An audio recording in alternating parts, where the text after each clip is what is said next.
and welcome to March. Hello. All right, today, our opening celebration song for the month is I Start My Day by Karen Drucker. Hey, I just heard someone say, I love this song. I do too. Oh, yeah. All right, let's do it.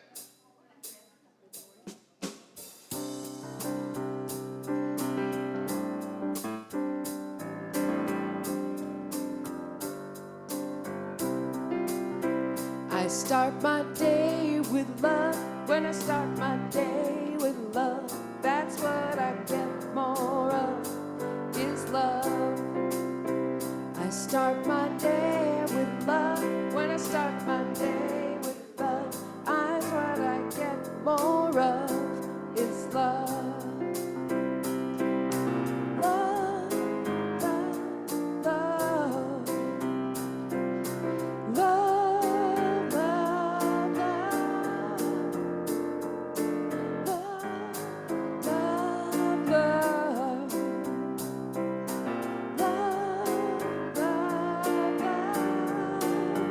I start my day with peace. When I start my day with peace, I feel that sweet release of peace.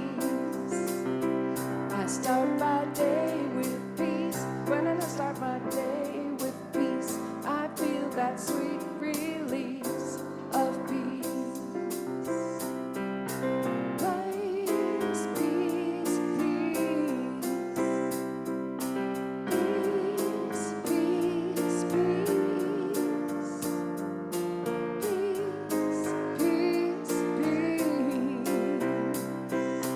Peace, peace, peace. I start my day with joy. When I start my day with joy, everything I do is infused with joy. I start my day with joy. When I start my day with joy, everything I do is infused with joy. Joy, joy, joy. Joy, joy, joy. Joy, joy, joy. Joy, joy, joy. Wonderful.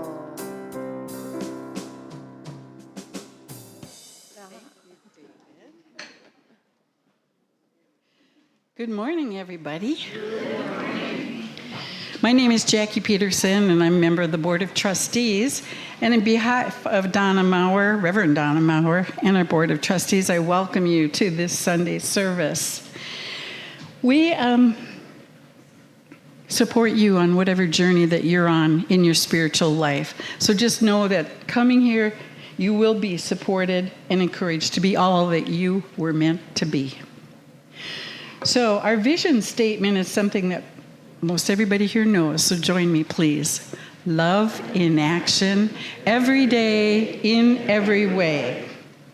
And we express this love by living the principles that are of the science of mind.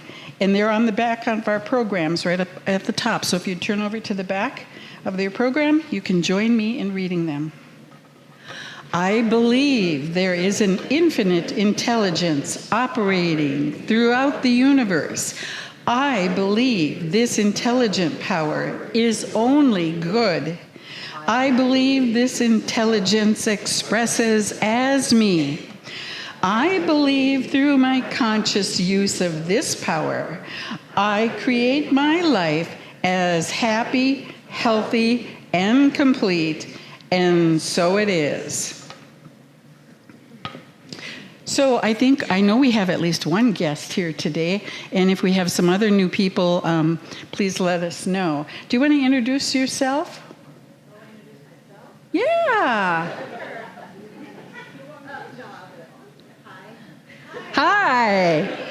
My name is Judith. I'm Lavelle's sister, and I'm visiting here from Tennessee. Judith, welcome. Judith's from Tennessee, visiting her sister. Anybody else new here today for the first time? Marilyn, right? That's Marilyn, okay. And you are? Nama? You want to stand up and introduce yourself, where you're from? I just moved, my husband and I just moved to Green Valley from out in Cochise County. Oh. We're really happy to be here, and I think going to Unity Church up in Green Valley, and Marilyn told me about Unity Class. And I thought, oh, I still want to come and check it out. So you're living now in Green Valley full-time, Nama? Well, welcome. This is a lovely group. I think you'll fit right in.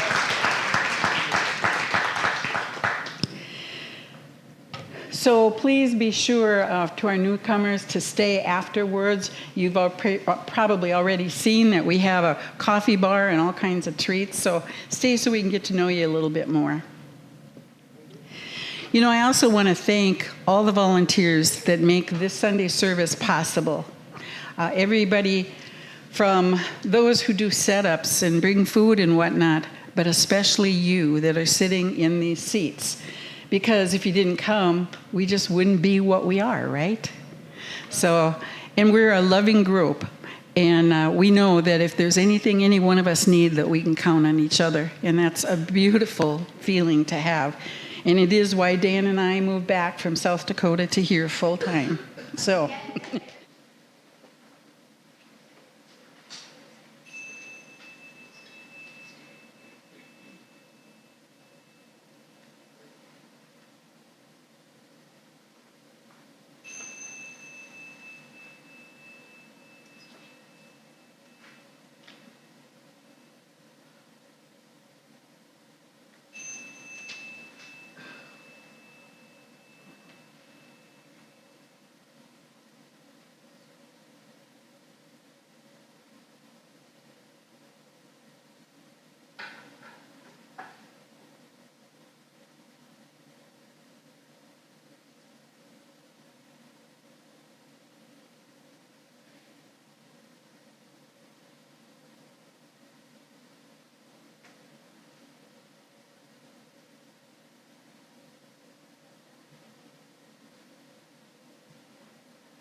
The God in me beholds the God in you.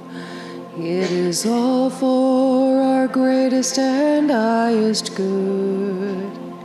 The God in me beholds the God in you. And you and I are one. Namaste. The God in me beholds the God in you. It is all for our greatest and highest good. The God in me beholds the God in you. And you and I are one. Namaste. Namaste. My name is Louise, and I am your practitioner today. And today is the first Sunday of the month, and it's what we call Miraculous Moments Sunday. And so if you would like prayer, we have 4 practitioners today. If you would raise your hand so everybody knows who you are. And if you would like a 1 or 2 minute prayer, we'd be happy to do that with you. We would love to do that with you. As religious science practitioners, that's what we do. We are the healing arm of the church, and we do this through affirmative prayer. So also, if you would like prayer this week for yourself or anyone else, please fill out a prayer request card and put it in the box. And if you have a demonstration of any kind, Please feel free to write that down, because as of next Sunday, we will start announcing demonstrations, because I think it's important that we all know that this prayer works. So I light this candle, just knowing that we each have a light within us, and we hold that light today for ourselves and everyone else in our community and in our global world community. So my reading today, and let me do the invocation. Got a little ahead of myself. So just take a deep breath and center yourself, and know that there is one power, one presence in the universe, and I call it God, divine intelligence. And I know that we each have this God, this divine intelligence, this power and presence within us to use for the greater good of all. And I speak my word today, just knowing that this service is unfolding perfect, whole, and complete as it is meant to be. I know that Donna's words inspire us for the week, for the month, maybe, who knows, maybe it'll be something you'll hold on for the year or more. And so we anchor this by saying, and so it is. So my reading today is kind of short, but it is from 365 Days of Science of Mind, and it is, love is the essence of my being. Let us love not in word, neither in tongue, but in deed and in truth. And that is John 3:13. Since God is love, and God is all in all, love must be the underlying principle of life, and therefore in all. This love is me, this love is you. It is the very essence of my being, and it is the very essence of your being. Love heals everything, every imperfection of mind, of body, or environment. Love alone may overcome hatred, anger, envy, and criticism. Where love is, there is no room for any negative emotion. Love is the great adjuster. I know that love is harmony and peace and joy. In it is all good, all that is true, all that is beautiful. It is perfect balance, perfect poise. I empty my mind and my heart of all but love. I let love express in me and through me. I let love flow out into my world of thought and action. I am love. The love in me shines forth as harmony, peace, joy, freedom, and wisdom. Love binds me to the whole of creation. It binds me to my community, which is all of you here. And I find fulfillment through that loving. Namaste.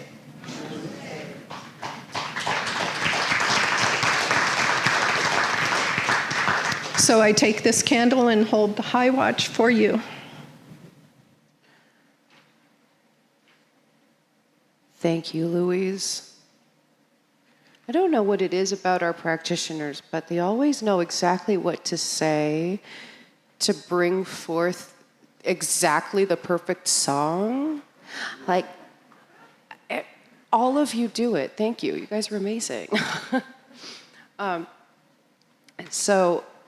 me expound upon the idea that Louise talked about with an Ernest Holmes quote that's very near and dear to my heart that I lean into, especially when it's, a hard week, a tough day, This is one of my absolute favorite Ernest Holmes quotes. I know that nothing disturbs the soul. Peace, infinite peace, is at the center of my being. The very center. And so,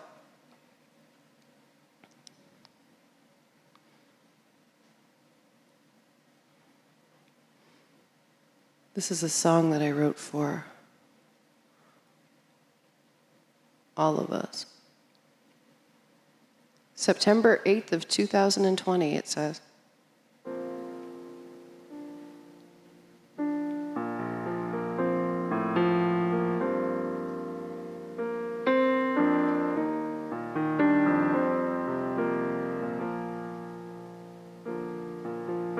Peace, infinite peace, is at the center of my being.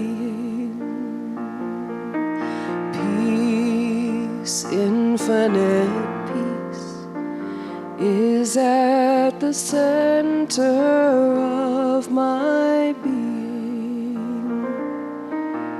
Peace, peace, infinite peace, peace, peace, infinite peace,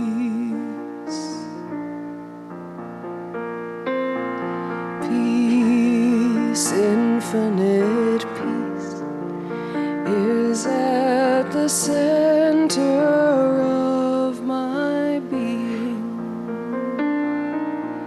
Peace, infinite peace, is at the center of my being.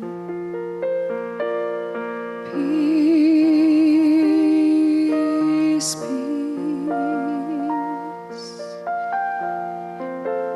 infinite peace, peace, peace, infinite peace,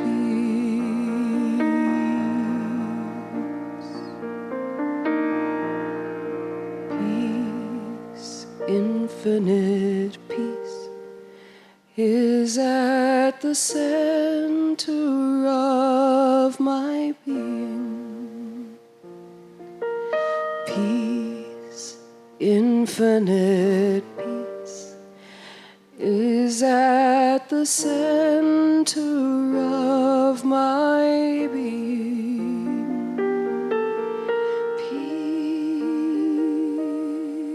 Peace, peace, infinite peace, peace, peace,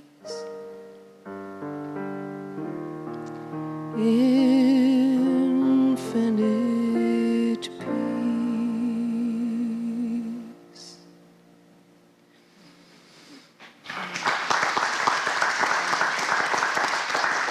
Thank you. Namaste. Thank you so much. Your turn to be careful. That's such a pretty meditation. Thank you. Beautiful. Good morning. Good morning. We have a new theme this month. We're not using the one from home office. I didn't like it. So our theme is love becomes visible. We say that God is love, but what do we really mean by that? Our founder, Dr. Ernest Holmes, uses many terms for God: the thing itself, first cause, the great I am, the absolute or unconditioned, the one and only Spirit. And he also says that this thing itself is omniscient, all-knowing, omnipresent, everywhere present, and omnipotent, all-powerful. So when we say that God is love, what we're really saying, is that God is love in potential. There is no God, and we feel that there is no God in the sky looking down on us in love, or for that matter, in judgment. But love exists as a quality of God that can be expressed only in relationship to something else. In other words, you and I are the way whereby God's potential comes into being. So God as the absolute is expressing through the relative. God as oneness expresses as the many. Love is, we activate it, and love is, and through us it becomes visible. All of what we call the attributes of God, and I say them, I think, every week: love, peace, truth, beauty, joy, harmony, abundance. All of those attributes exist in the mind of God as ideas. And you and I are here to bring those ideas into expression. Alan Watts tells us, and I really love this statement, through our eyes, the universe is perceiving itself. Through our ears, the universe is listening to its harmonies.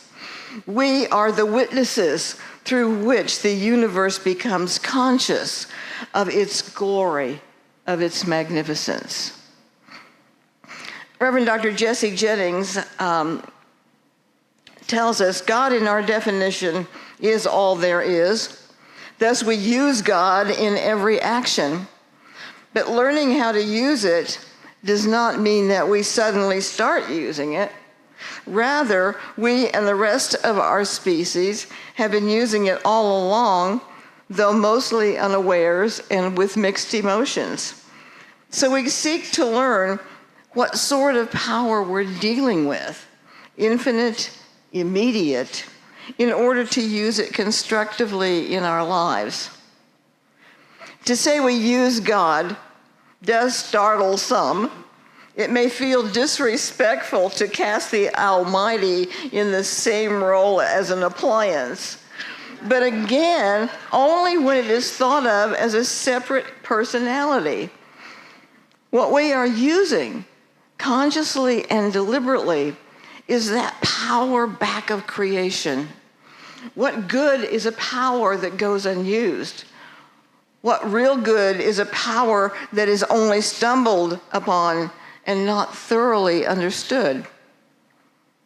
Were we not in some way necessary for creation to unfold, we would not exist.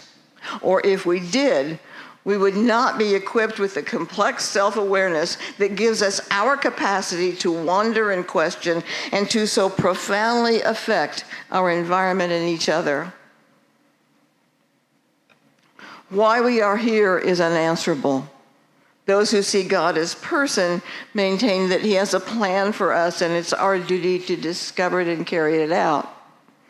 In the God is all concept, it expresses itself in its creation or out pictures by means of localized agencies of itself that possess co-creative abilities of mental and emotional intention. And those localized agencies are you and me. Since God is all there is, we have to be individualized expressions of God. We can't be anything else. And we are endowed with the creativity to express God's attributes through us. You've heard me use the phrase, the absolute falling into time, and this is what we're talking about. The only way for the one to express is to see through the eyes of the many. God is absolute, all there is timeless, and can only be expressed through time. And the only way for God's love to become visible is through you and me, who are the products of time. And being products of time, we live in this world of relationship. And that world of relationship gives us the incredible gift of choice, where we can choose or not choose to align ourselves, our thoughts, our beliefs with the attributes of God. Dr. Jennings says that we've been using this gift of choice, but often unaware of what we are doing and therefore have mixed results. So for love to become visible both in our life and in the world, we have to see with new eyes. And that's today's topic. French novelist Marcel Proust says, "The real voyage of discovery consists not in seeking new landscapes, but in having new eyes." And that's our whole teaching. Our whole teaching is about seeing with new eyes. Most of us have grown up believing in a rather random universe. Sometimes good things happen, sometimes bad, sometimes prayer works, sometimes not.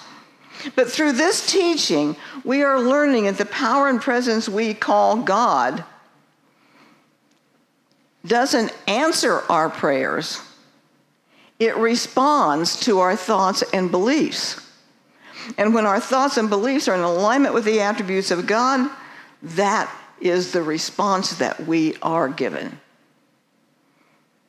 And there's this quote from Marcel Proust goes on, and he says, "A pair of wings, a different mode of breathing, which would enable us to traverse infinite space, would in no way help us.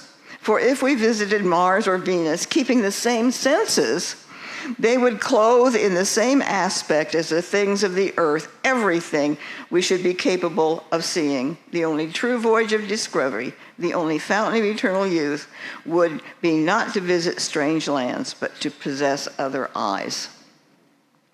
So in other words, if we take with us into any new such situation our past consciousness, our past beliefs, our set ideas, then we're not going to experience something new. Rather, we will find what we bring. It's kind of like the stranger asking the man at the city's gate, "What kind of a place is this?" And the reply is, "What kind of a place did you leave?" As students on a spiritual journey, we need to see our world and ourselves with new eyes, with a fresh perspective, with a new beginning. So how do we create a new beginning? How do we see with new eyes? You know, we call the affirmative prayer work that we do a spiritual mind treatment. And our Science of Mind textbook tells us that a spiritual mind treatment is the time, process, and method necessary to the changing of our thought. Treatment is clearing the thought of negation, of doubt and fear, and causing it to perceive the ever-presence of God. So rather than asking a God outside of us to give us something that we do not have, we realize that God, as infinite intelligence, is what we are. And when negative or opposing thoughts do not block it, our good automatically is revealed in our life experiences. So what we can say is that whatever we're treating for already exists in the mind of God. And since our mind is our use of God's mind, our job is to clear the blocks in our mind so that we become the channel for God's abundance to flow easily and effortlessly through us. We see through new eyes when we let go of the blocks. I know it is hard to see abundance when we are facing financial hardships. I know it's hard to see love when we are feeling lonely and unloved. And I know for sure that it's hard to claim wholeness when your back feels like it's breaking and you're not sure your knees are going to hold you up. But I also know that if we are focusing on lack, on loneliness, on pain, those are what we're going to receive more of. Holding resentments, feeling anger, thinking we are not enough, not worthy, are all kinds of blocks that we need to release so that God's love becomes visible through us. And we're not saying that these experiences aren't real. Of course, my back hurts like hell. Of course it's real. But we can say that this is not the truth. You know, beyond facts that occur in our material world is the truth that God is all there is. And when we keep our eyes, our thoughts, our beliefs on that, then facts can change. So there's a couple of ways I want to talk about that we can keep focused on good. And the first one is, over and over and over again. The first one is to be thankful. Rosie and I were talking about this the last time we talked on the phone. No matter the pain, no matter what was going through in your physical life, there are things to be thankful for. And Thanksgiving is probably the most powerful tool that we have to shift our focus and to see with new eyes. And there's always something for which to be thankful. I'm thankful that I am here with my spiritual family. I'm thankful that I have a spiritual home and a family that I call my own. I'm thankful that we're very close to our goal and we may very well reach it or go over it. But we can be thankful for just about anything. I had a friend who broke his thumb. And he was so surprised how often he needed his thumb. We don't think about the thumb until you don't have one. He said, I didn't recognize how important my thumb was until I couldn't use it. So I give thanks every day for my thumbs. When we give thanks in the morning for a new day and the blessing it brings, we set an intention to see good throughout the day. When we give thanks before we go to bed, we are letting our subconscious focus on blessings during our sleep. When we give thanks during the day, throughout our day, we are recalculating our consciousness to focus on good.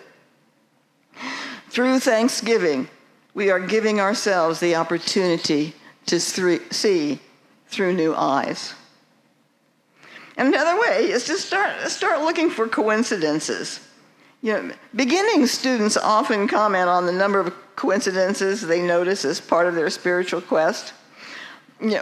Dr. William Hornaday, my first mentor in Science of Mind, wrote a book called Your Aladdin's Lamp. And chapter 3 is capital C coincidences. And it begins, there are techniques which any metaphysician constantly will employ when confronted with a problem. Not mumbo-jumbo, not superstition, though to the skeptic, our methods sometimes seem ridiculous.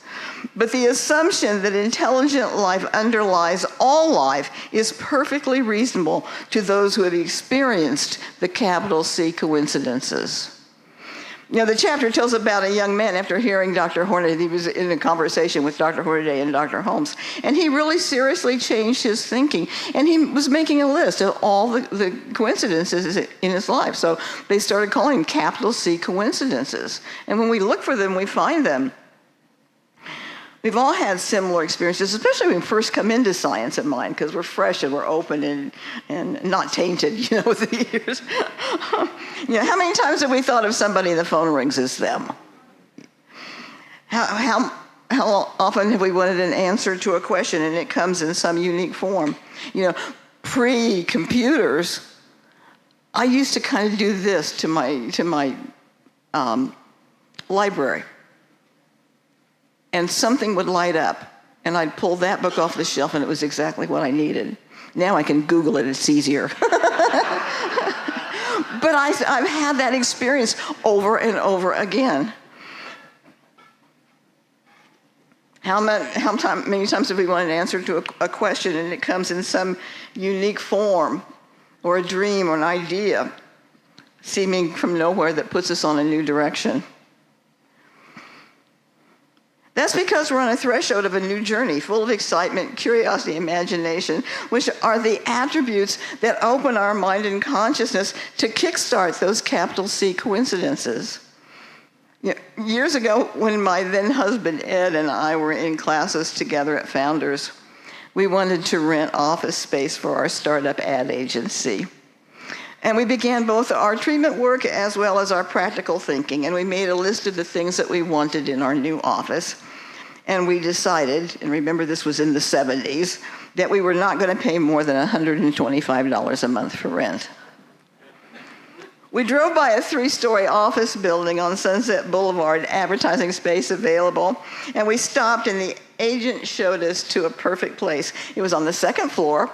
It had an outer reception area and an inner office, so we both could have our privacy. But the rent was $135 a month, $10 over our budget. So we decided to go home and treat again to be sure this was exactly right. And while we were home, we received a phone call from the management, apologizing that the agent hadn't realized that the space had already been rented, that they did have something else that we might like. So we went back, and this time they showed us space on the top floor with the same layout and an incredible view of Sunset Strip, which the other didn't have. It had smaller square footage than the other suite, but we couldn't tell the difference, and the rent was $125 a month. We were there for 4 years, and life took us on a different direction, but we loved the 4 years that we were in that office and had that beautiful view of Sunset Boulevard. I've seen marvelous demonstrations in our classes. At Founders, one of our students was a struggling actor, and so we treated for the perfect part, and he had to drop the class because he became a Ghostbuster with Dan Aykroyd and Bill Murray. His name is Ernie Hudson, and you can see his name all over the places in acting and directing. A student in one of the first classes I ever taught here at our center had been estranged from her son for over 10 years, and she started using some of the principles she was learning in the class, and out of the blue, her son called and wanted to see her. These are capital C coincidences, and they happen all the time, but they often go unnoticed, So I would suggest that we write them down. When you have a coincidence, even if it's something small, write it down, keep a capital C coincidence list, and watch those things pile up, because the more we become aware of them, the more they happen. When we live in gratitude, we open ourselves to opportunities. When we say yes, we are saying yes to life and to its magnificence. We are leading with our imagination rather than our intellect. And that creates space for those capital C coincidences.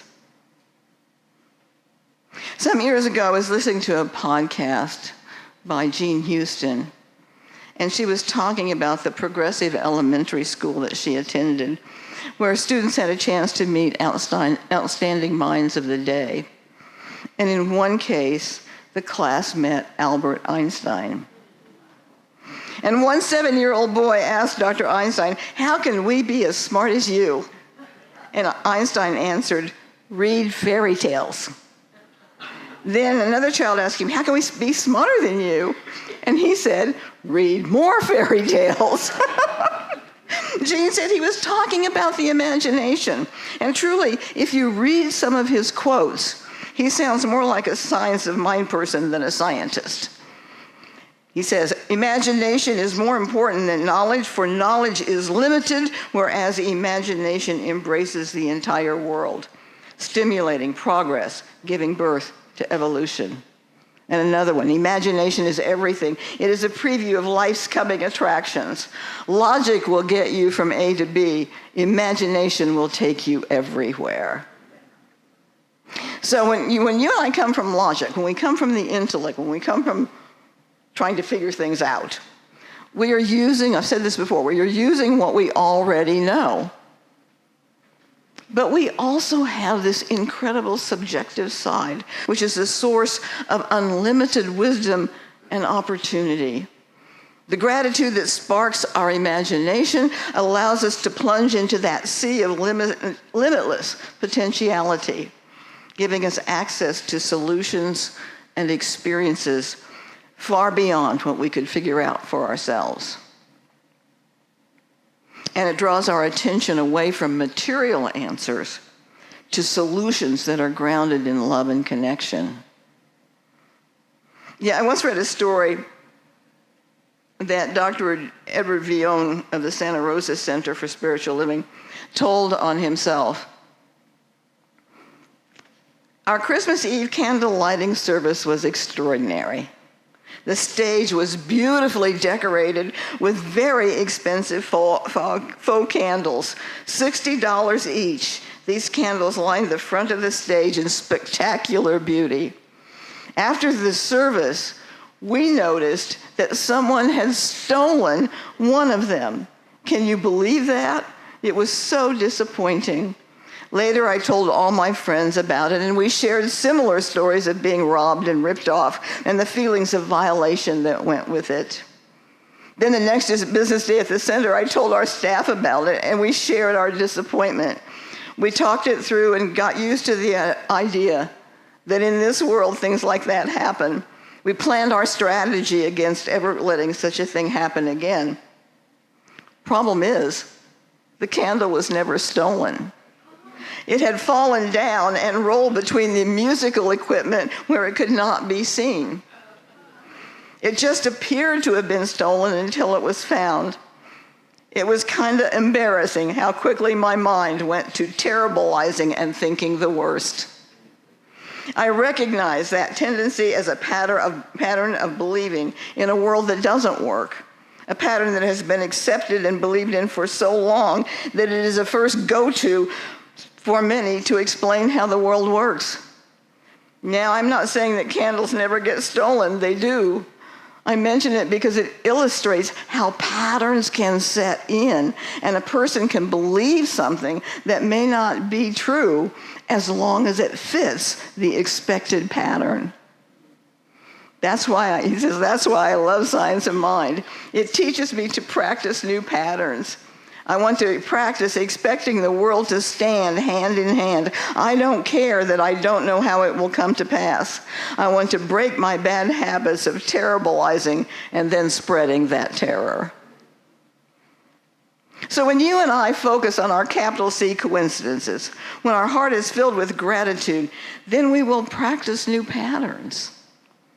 We will see with new eyes and find that love becomes visible through each and every one of us. Thank you. Namaste.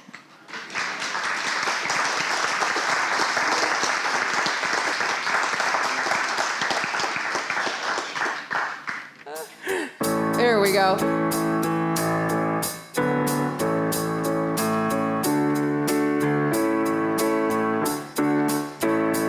Now I let myself have a new beginning, moving on to a brand new life. It's okay for me to step ahead, so I step ahead to my new beginning. Yeah. Now I let myself have a new beginning. I'm moving on to a brand new life. It's okay for me to step ahead, so I step ahead to my new beginning. One more time. Now I let myself have a new beginning. I'm moving on to a brand new life. It's okay for me to step ahead, so I step ahead to my new beginning.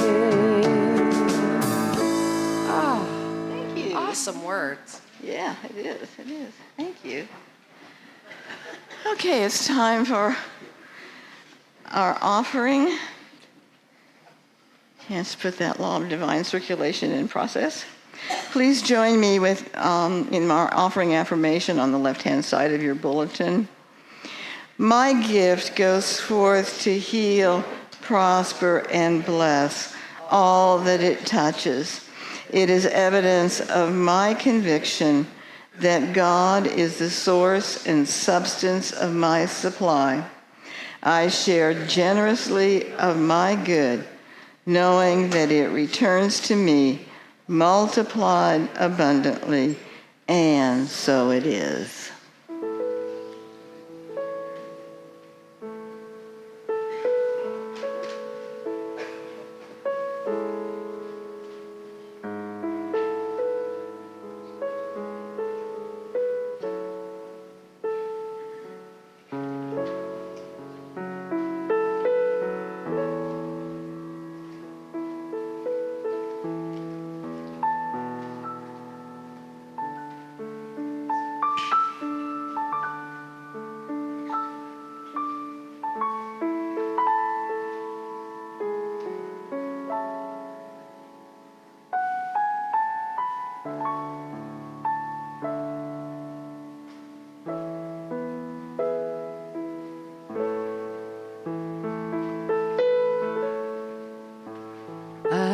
so blessed.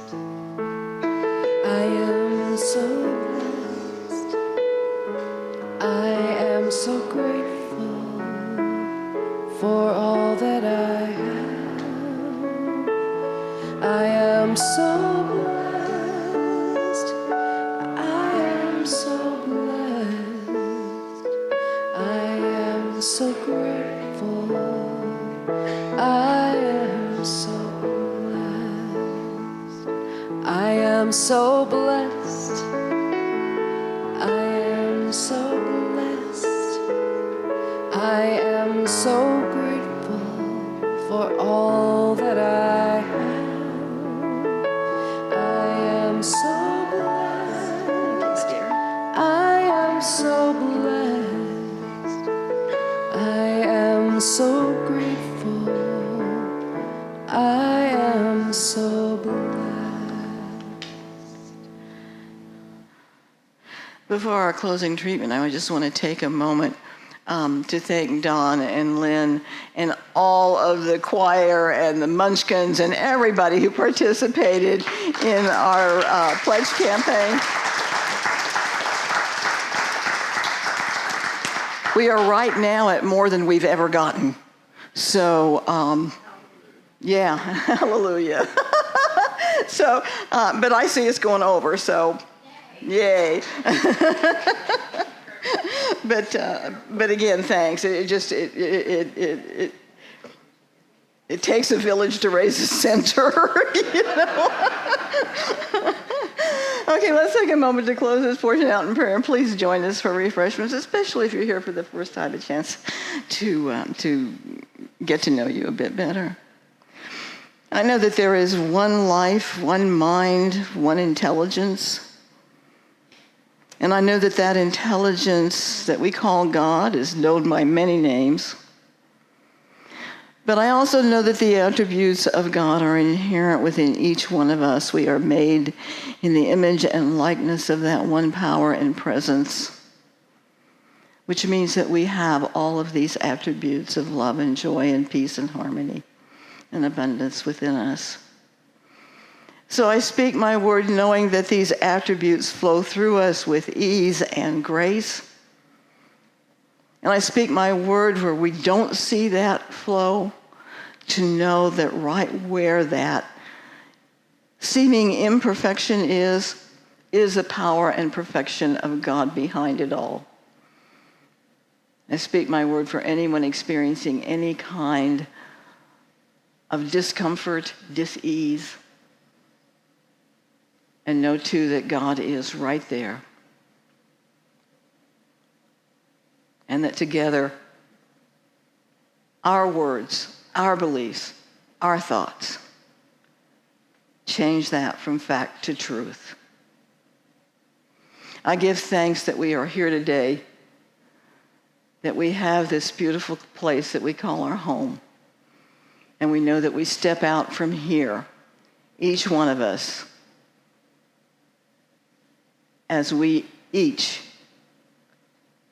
are love becoming visible. And if we say together, and so it is. And may we stand and sing Stand.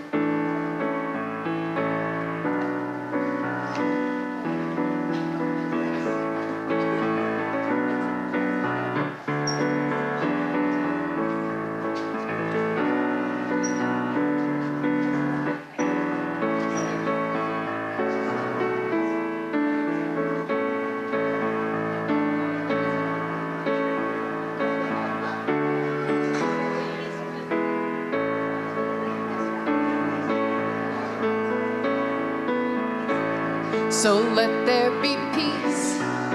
I am a stand for peace. Let there be love. I am a stand for love. Let there be joy.